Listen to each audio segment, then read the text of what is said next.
বিদেশ আসার আগে পাসপোর্ট নিয়ে যখন হাতে নিয়ে হাঁটা দিই, শরীরের ভিতরে আলাদা একটা শক্তি আছে। আর ব্রো, বিদেশে যাচ্ছি, বিদেশে যাচ্ছি, কি যে একটা শান্তি রে! বিদেশে আসে যখন কাজে লাগে যায়, তখন যে লাগে রে!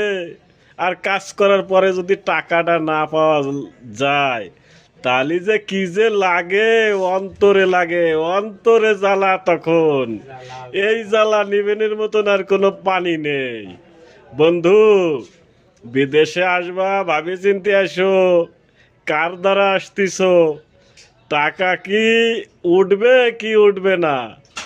দেখা যাচ্ছে যে এমনি ভালো আছে বাড়িতে, কোনো ঋণী টিনি নাই, খেয়ে নিয়ে ভালো আছে।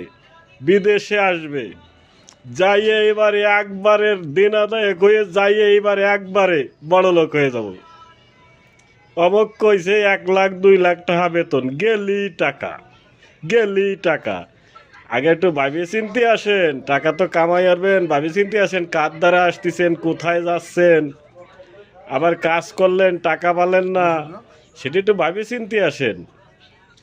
তো বন্ধুরা, সবাই তো বুঝছেন। ভালো থাকেন, আল্লাহ হাফেজ।